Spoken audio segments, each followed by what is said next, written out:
Oh no, you fucked yourself. I did. That's slightly... Kirin's taking out the angel's share. What is this? The bottle knew that I was from Jersey, so it gave me a little extra.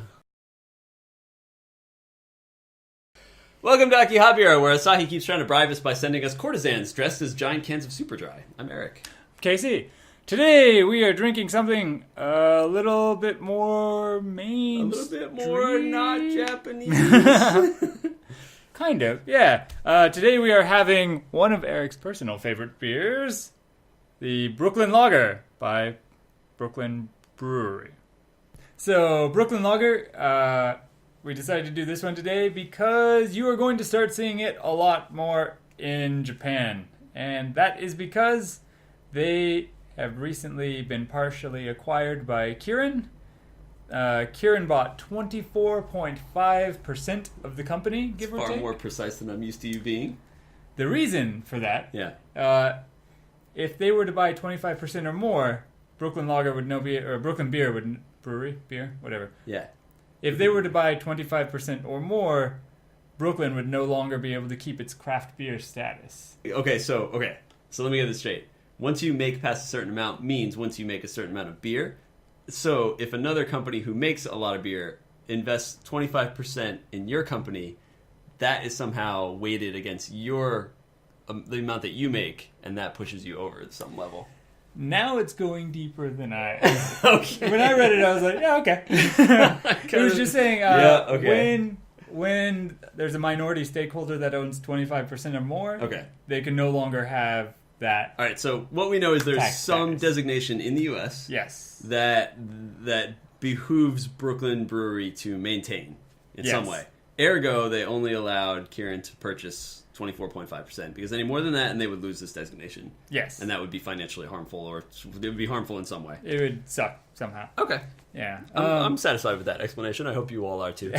Because of this investment, we assume we're going to be, because we had Brooklyn Lager at least in Japan for some time. Brooklyn used to be bottled by Hitachino here. Right. I'm sure that's not what's happening now. I am pretty sure, yes. But yeah, now it'll be a lot easier to see it.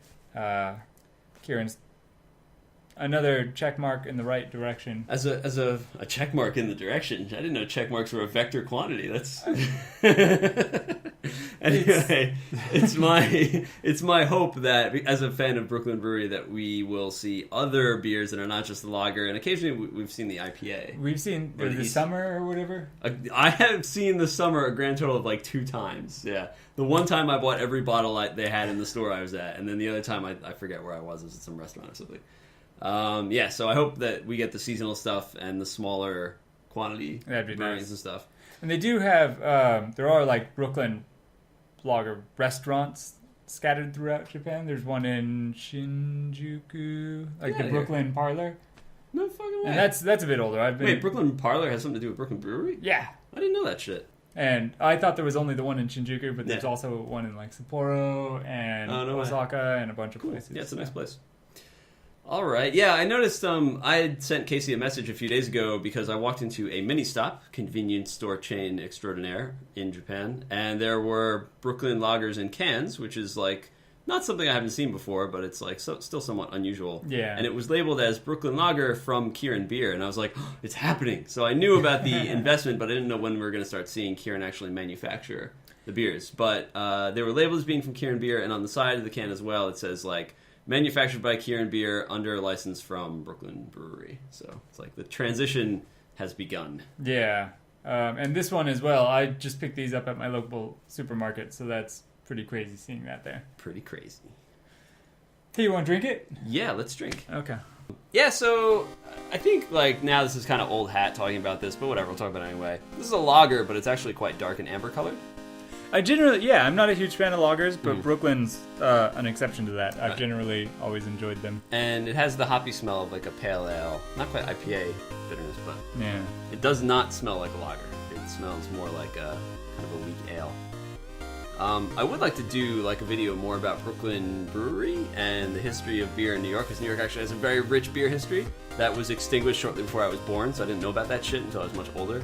But we didn't do that research today, and we didn't have time to talk about it today, so we'll do that another time. I think it probably would have been a bit too much with with the the Kirin talk. acquisition and everything else. So. If we do start seeing more we'll definitely have more chances. Another one with them. So hopefully we can do more Brooklyn stuff in the future. I know it's not technically Japanese, but I mean I don't care. So. But it is now. It's 24.5% Japanese.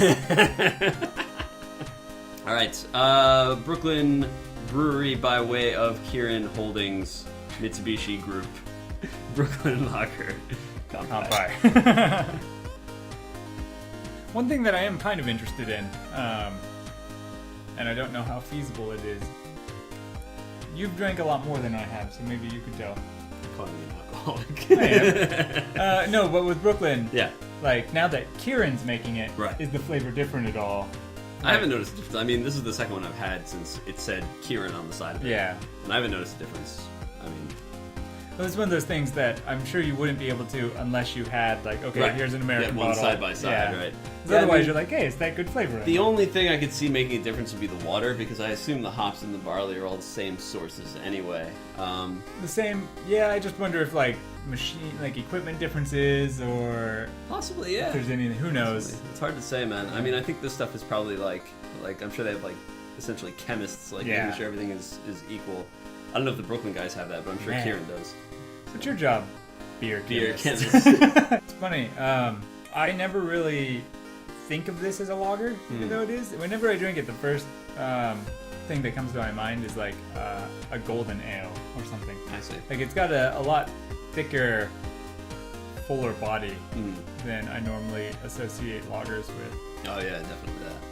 Yeah, I like the malt they use for this for some reason. It's got like this interesting I'm gonna say caramel, but I don't mean sweet caramel, but just like a full-bodied malty taste with just a little bit of sweetness that I don't know, I really like.